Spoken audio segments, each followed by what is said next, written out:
is a Bramble Jam podcast.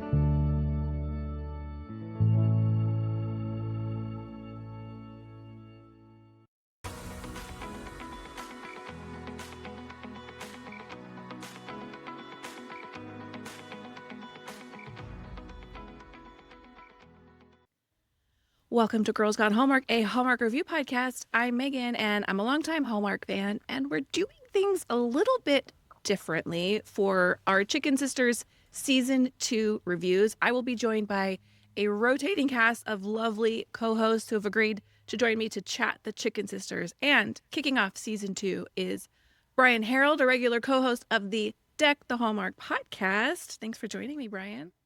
Thank you for having me. It's truly an honor. In addition to your work over on Deck the Hallmark, you have a pretty special project with your sons that you work on. You guys write books together. Can you tell us a little bit more about that? Yeah. This is something I rarely think about and even more rarely talk about because it's just not top of mind usually. But my sons, I have two sons, 10 and an 8, almost 9. And they pretty creative imaginations and came up with these stories and would make up these stories about these characters in their heads or, in their imaginations that to them were, I don't know, more real than I thought they were. But I decided, I'm like, these are pretty creative. So I'm going to start writing these down. And it turned out like the more that they would talk about it, the more of a complete story it sounded like. So as a sort of a gift or, a gift to them and a project for me, I was like, I could turn these into a fun little story series. So that's what we did. So wrote out a couple storylines and worked on some illustrations with them, some ideas for drawings, and we turned them into some children's books that I've self-published and kind of, that was sort of a marketing project, like, can I do this type of thing? Like, turn it into a little fun thing to do on the side. And for them, they were just like, this is great. I have a book that I wrote in my hand. So yeah, turned into a little project. We have 4 books that we've written now. And like once a week, they're like, oh, Dad, I got an idea for a book. I got a new idea. And I'm like, all right, write it down.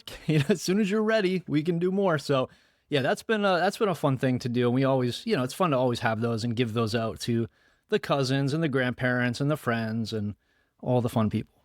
That's so fun. I love that. Well, we will link your website in our show notes for anybody who wants to take a look at those books. Before we get into the details of the Chicken Sisters, our co-hosts for the next couple of months all are coming at this show from a very different place. So I'd love to hear from you where you are with the Chicken Sisters. Did you watch season 1? What did you think of it if you did? And how are we feeling going into a second season? Yeah, I did not watch along in season 1 in real time. On Deck the Hallmark, they covered it with Jax, and I heard a lot of the episodes from the room next door. Like I could hear it going on and hear the reactions, but I was not up to date on what was going on. But in preparation for this, I binged the entire first season. You did not. I did over the last week or so. And it was actually easy though, because I did enjoy what I was watching. So that made it a lot easier. And also, of course, I listened to all of your recaps with, had to go through all of them with Wendy, because I just need to know where you're at, and like what you were catching and picking up on. And so I did all the research and now I am fully up to date and I feel like I'm really prepared for this kickoff of the second season. Oh, well, you've set the bar very high. Based on that research, then you know why I'm here alone today. Yeah, that makes a lot of sense. We were a little bit of a house divided on this series last season, but I want to say, having seen all of season 1 and now the first episode of season 2, Leah Thompson posted a promo yesterday encouraging people to watch the show because, as we'll talk about in a minute, she directed this first episode. She said you don't need to have watched season 1 to get into season 2. Yeah. How do you feel about that? I mean, you got to say that, first of all. So I get it. I get it. But I feel like there is truth in that, though, in the sense where my wife started watching this with me around episode 4 or 5 of season 1. And she sat down and I just paused the TV. I'm like, blah, blah, blah, blah, blah, blah. And I gave her all the high points. Like, this is what's going on. Here's the tea. And it was enough. And as things happen, I would just pause the TV, give her a little background and keep going. And it was enough for her to see the rest of the season through. So I think that if you are a casual viewer and you jump in on this, there's enough here that the high level stuff that goes on, you can enjoy. But I feel like you really get a lot more when you know the nitty gritty details and the connections between the people and what the source of the drama and why something means so much or is so like, oh boy, here we go, because you get the history. So I feel like you can jump in and have a good time and enjoy it, but you do get so much more when you're in on the scoop, when you got the hot goss, if you will. So I don't know, I feel like anybody could jump in and enjoy it, because basically, yeah, once you understand, okay, this is what happened, this is the high level, this is where we are now, let's go from here. It's not so confusing and so many people that you can't figure out the dynamic. You kind of get a sense from watching it who they are and their connection to each other. So I feel like, yeah, you gotta say that, but also I feel like there's some truth to it. What did you think? Well, I agree with you. I think people would be well served to have watched season 1, but again, this series is not. I was in my head trying to think of a comparison of a show where if you jumped in season 2, you'd be like, I cannot come up with one off the top of my head right now, but this is not that show. I mean, you could certainly sit down and enjoy it, and you might be like, why do I care about May's dad or whatever? But you can follow along and still enjoy it. I agree. Mm-hmm. I wanted to do a very quick little news and note segment. The showrunner changed between season 1 and season 2. So season 1, the show was adapted from the book by Annie Mabane, who is the executive producer of one of my favorite shows on television, Shrinking. Mm-hmm. Oh yeah. She's still credited as the creator of the show, as the one who made it for television. But the showrunner is now Erin Gibson. This is a huge departure from what Erin Gibson has done before. Erin wrote on one episode of season 1, but she previously wrote on 54 episodes of Game of Thrones. Her big thing, though, is she has a wildly successful podcast. It's a pop culture podcast, which turned into a TV show called Throwing Shade. So kind of interesting to see some of the potential influence we'll get there with her as head writer and showrunner. Did you feel like there was a difference in tone between season 1 and what we've seen in season 2?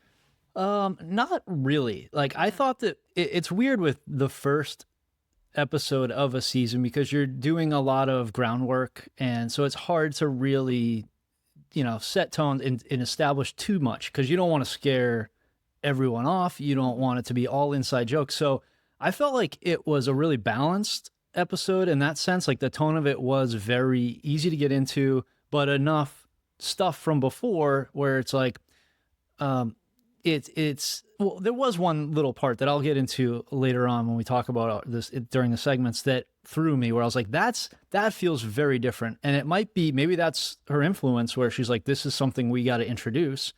But overall, I thought it really lined up. Overall, I feel like it felt very similar, but there were, maybe this is her influence, but there were a few little things where I was like, that feels a little different. And also, I am coming off of literally binging it. So it's so fresh. Yeah, it's so fresh, and it was all together. So I didn't have that week in between, really spaced out. So my experience with it is like almost not fair to them. But yeah. This was directed, as mentioned, by Leah Thompson. She's directed some other things before. She's never directed an episode of The Chicken Sisters, but lots of network television like The Goldbergs, Resident Alien, and a series called Will Trent. Kind of excited to see her direct. It'll be interesting to see who's directing future episodes. Yeah, and I feel like that also keeps people around. Like, you have a really good cast, and so if they're more involved, they have more authority in the series, then they're more likely to stick with it. And I think people who are really established and are big names like Leah Thompson, that's great for her and for the series, because I think you don't want her to feel like this is just a gig, like, it's great that she isn't fully invested there in that role. Yeah, I totally agree. And it makes them want to promote the show. Look, I directed this one. Exactly. Yeah. Yeah, gives them more motivation there. Well, we're going to take a quick break and come right back with our first impression.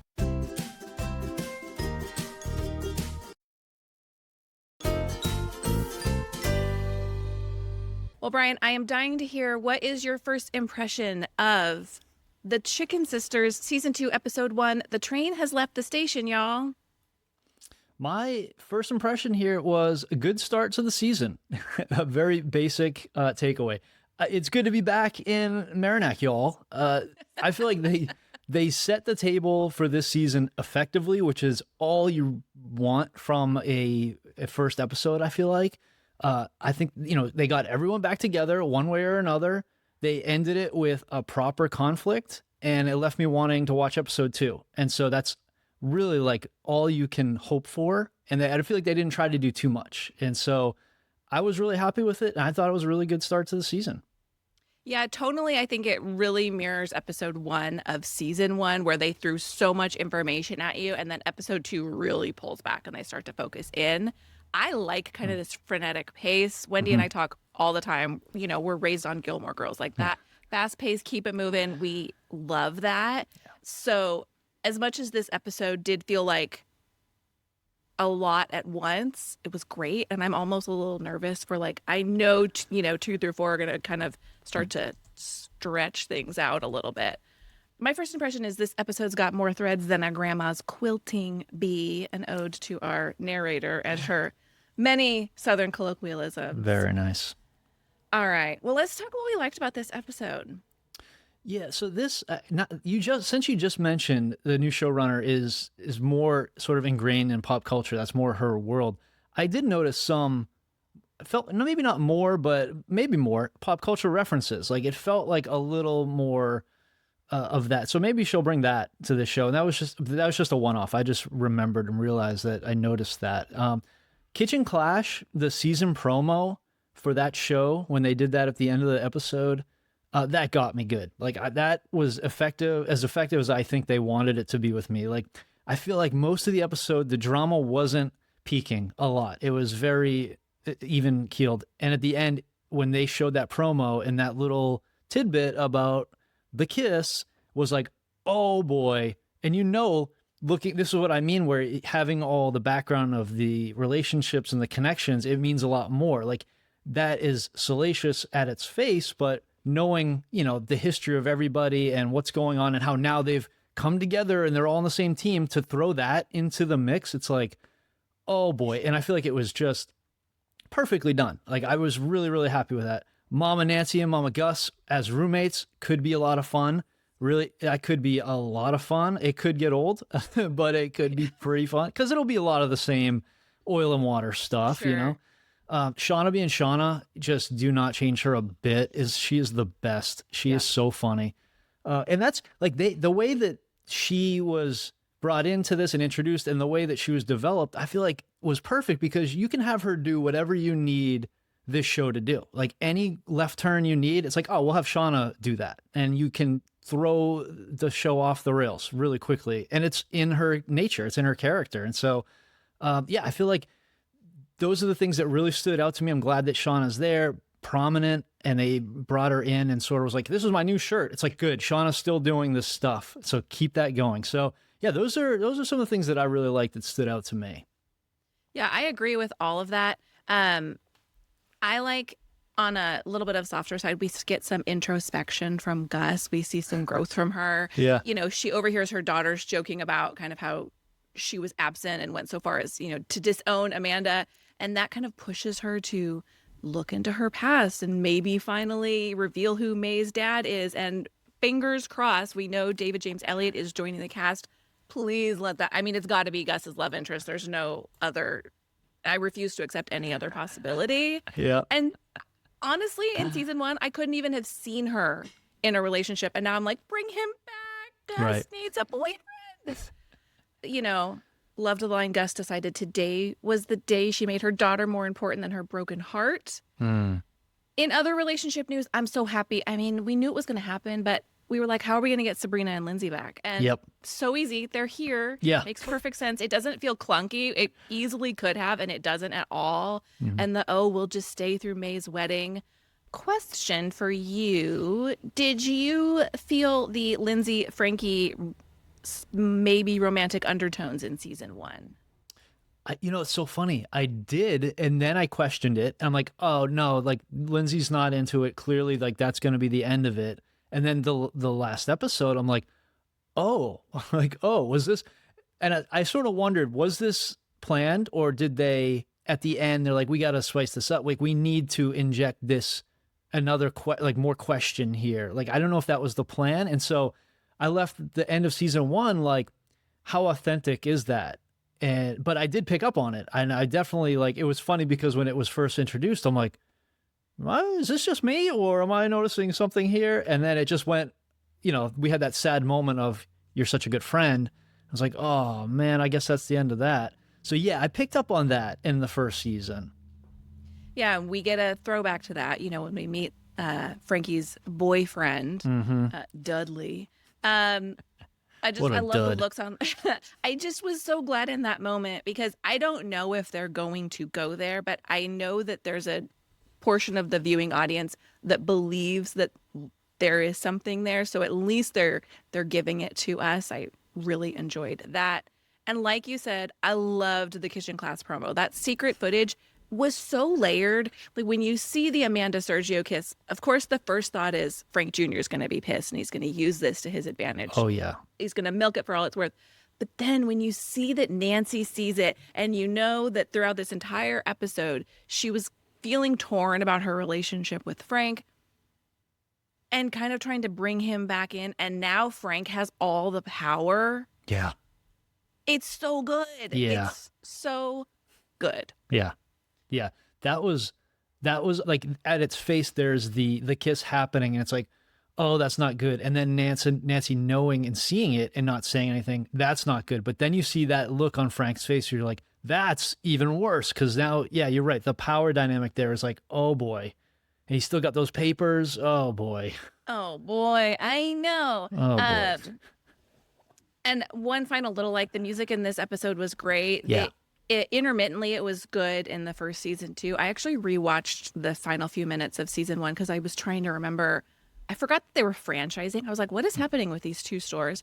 And they play a High Woman song in the end of season 1. This episode once again returned with great music, which it levels up the viewing experience for me. Yeah, I agree. The music plays a big role. Yeah. Let's talk what we wished for, what didn't hit, what questions you had. Let's get into it. All right. So my big concern here is, and the more I think about it, the more I realize this is probably the reality and this makes a lot of sense.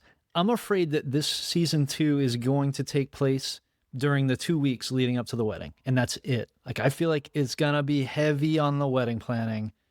And I could be wrong, but I don't like that. I feel like it could be too much of a crutch. It could be too much of a time filler.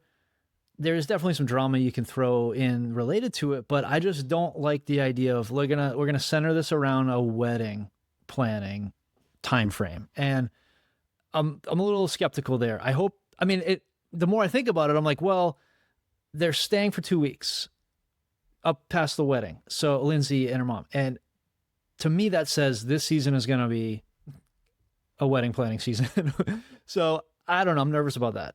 Yeah, it makes a great season finale, right? If you think about it, like it all Yep. comes together at the wedding. Yep. When you think about it, season 1, I don't think we have an exact timeline, but it was a very short period of time that season took place over. Yeah. So I hadn't thought about that, but it does make perfect sense. It keeps Sabrina and Lindsay in the picture the entire time. Yep.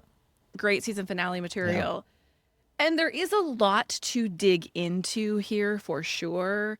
But then that makes me nervous because, I really was sad to see Jake Foy not in this first episode. And yes, if this is only 2 weeks, we could just see him returning for the wedding, which would be a real bummer to have Patrick by himself all season long. I'm happy because I assume that means Jake was off doing other projects. So happy for him. This is a small storyline. I don't like the misdirection we're getting with the Pastor McGregor proposal. That's not what's happening. Right. And it's just like, oh, come, Nancy, just everybody leave her alone. It's not what's happening. It just isn't. And I'm not enjoying the, I have a proposal for, come on. Yeah. Don't like it. Yeah. The one thing about that I feel like I'm giving them a little grace here is last season when there was that question about what's Gus up to in the freezer here, what's she up? They answered that kind of quickly, like relatively quickly, because they're like, all right, we know you want to know. So my fingers crossed, they know that nobody wants this, and we'll find out relatively soon what his question is. Yeah, nobody wants 8 episodes of this, right? Exactly. Same thing with like who's Jen to Gus, exactly. Yes. In other storylines was the May's conversation with Farmer Jarvis. Yeah. I just thought, oh, come. When I was talking to Wendy about this, she goes, "Is season 2 as hokey as season 1?" And I was like, "Well, yeah." I mean, it's kind of the vibe of the show, and that really was one of the scenes that solidified it for me. Frank Jr. remains the absolute worst, as does his dude bro mentor Christian. His course on unlocking the divine masculine is like, just makes my skin crawl. But somehow they have managed to create both the most vile and milquetoast villain in Frank Jr. And I love it. I love that everything in their dude chicken shop is frozen and pre-made. Oh, it's great. Great choice there. Yeah, absolutely. I know we're talking wishes, but it's mostly like, I hate Frank Jr. so much. I hated him all first season. Big applause to that actor for making me hate him so much. Yeah. And my final thing is, how long are we going to have to wonder what the meaning of the train arm being stuck down? Like, that's going to come back in the finale. Like, someone's not going to be able to get to the wedding. Yeah. I see it all now. Yep. Or somebody's going to take it down and everyone's going to be mad. Like, why'd you take down our train arm? Like, we like having our useless train arm. Put it back. So, now I have no reason why I'm late places or something. Right. Yeah. Oh, I don't want to go here. I'll just take the long way and stop at the train arm. Like, no big deal. I had a couple more little things too that this was one of the things you liked that really stuck out to me. It stood out to me as like it didn't seem to fit in, and it was Gus's softening. And it sort of at the end of season 1, she got in the wheelchair. You're like, okay, Gus is like, her outer shell is softening and she's becoming easier to deal with. I am afraid that she's become like a caricature of a curmudgeon, and she can no longer be taken seriously as a really mean, grumpy person. Like she goes to ask about her dad, and it's almost like she knows Gus is going to give in eventually. And then Gus does go on that reflection tour where she's looking at the picture. She's picking the flowers. Like, I'm like, I don't know if I buy this, and I don't know if I like it. Like, and I'm afraid Gus is all of a sudden they're going to need her to be mean again, and people aren't going to take it as seriously because she's kind of gone too far into this softer, older, sickly version of Gus where we got to like look at her differently. So that was one thing I'm watching closely, I would say, I guess, is her emotion and how seriously she's taken and how mean she can be, and if people react to it the way they used to, like she could be mean and people could just be like, oh, that's just Gus, don't worry about it. But I feel like you lose a little bit of edge if people aren't really afraid of Gus. And so that's something that I was like, what's going on here? Yeah, is that true to who her character is as we know it to be? Is a great question. Me, I'm just like, I want everyone to get along.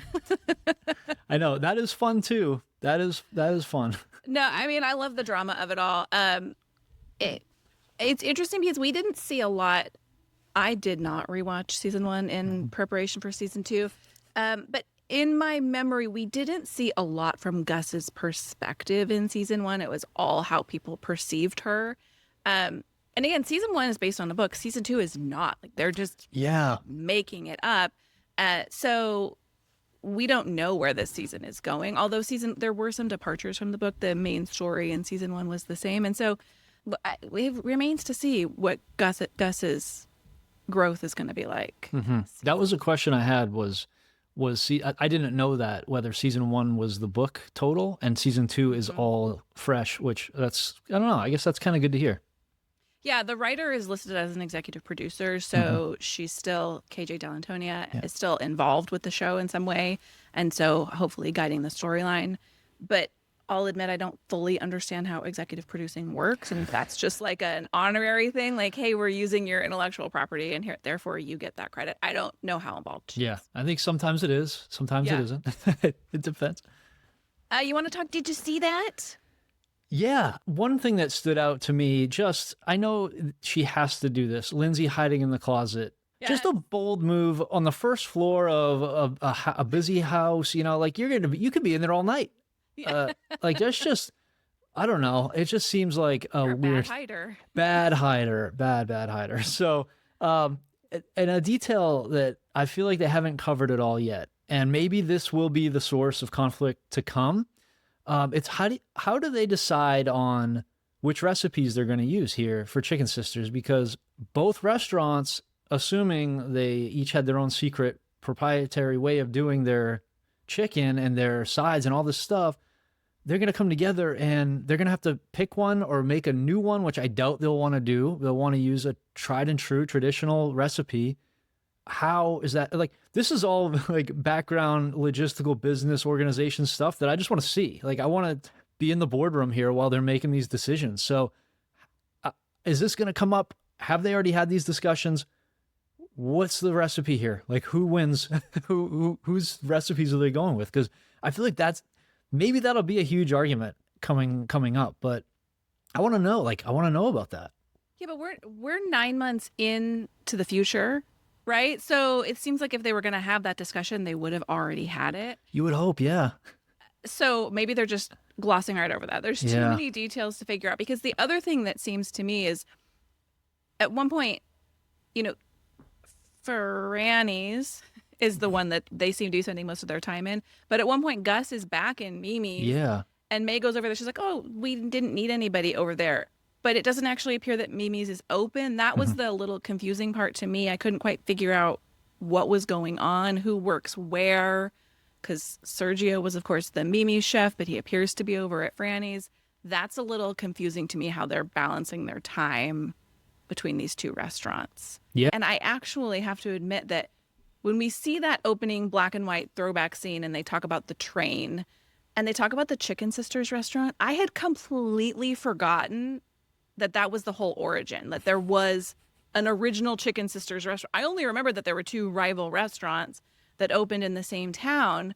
And I was like, are we rewriting history? No, I just have the memory of a goldfish. So I forgot that. I didn't catch that either. So that's news. Yeah, was genuinely shocked to see that. So it split. That's split into Franny's and Mimi's when they had their big fight. Right. So I have just a couple tiny little, like, a true, did you see that? In the beginning of the episode, Amanda hugs Frankie because Frankie's going to leave. And she's like, I'm not going to get the chance to do that. Well, she has a tray full of coffees and she hugs her. The tray goes completely sideways. Like, if there was anything in there, Frankie would have been covered in hot coffee. It's the worst empty coffee cup moment. Oh, man. That's how they like their coffee, just all over their clothes. Yeah. Tiny, did you see that? Really love that Frank Jr.'s coworker at the Dude Chicken restaurant is named Jethro. Yes. I just loved it. Yes.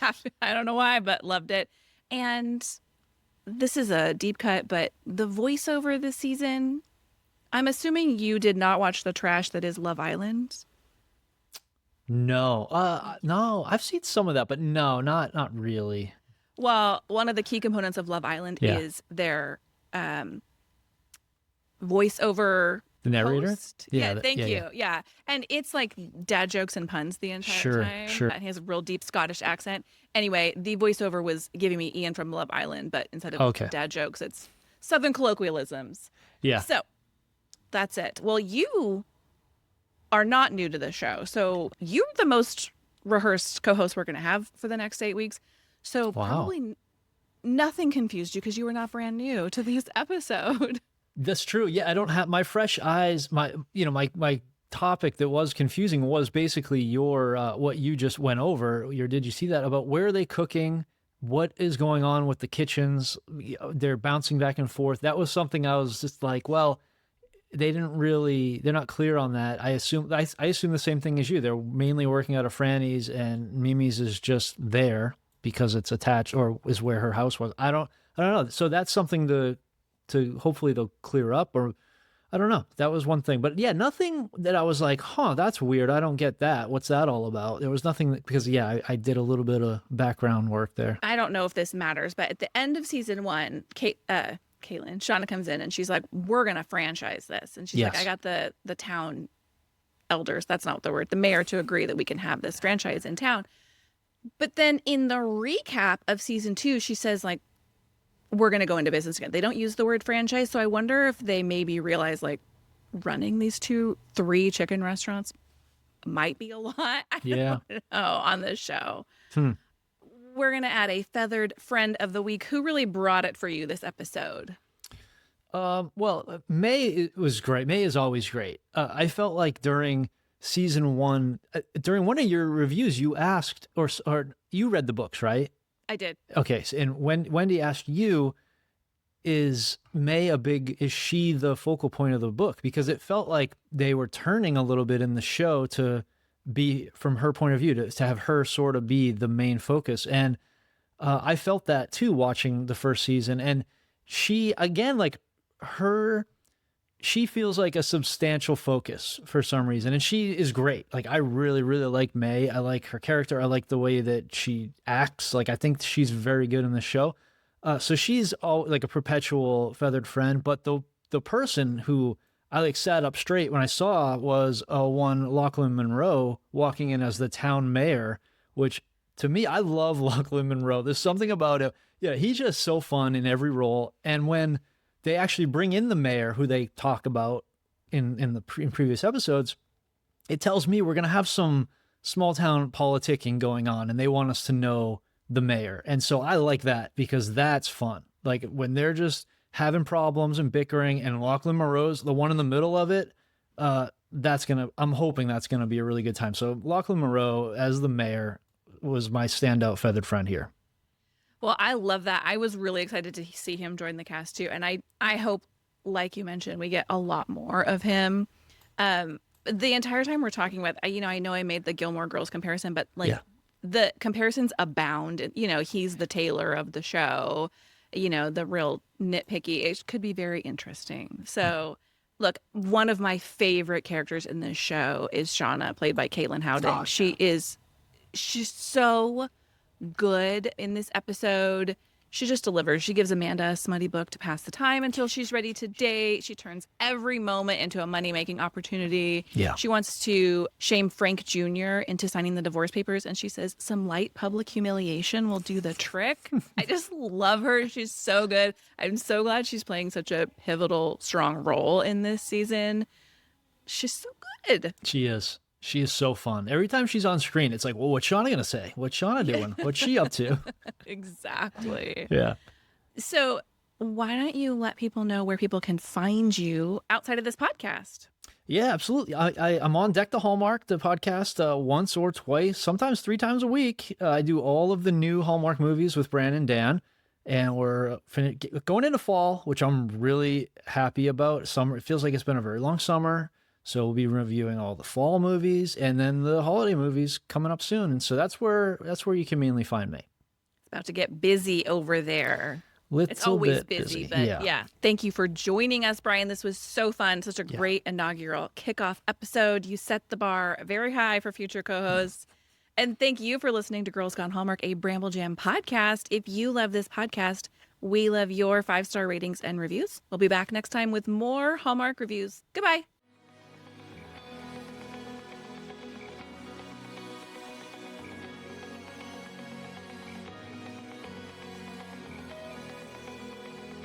All right, friends, before we go, just a quick heads up. You're about to hear some ads. These little gems help us keep the show running and the Hallmark love flowing. So do with that info what you will. Grab a snack, hit the skip button, or maybe, just maybe, listen in and discover your new favorite product. Bye.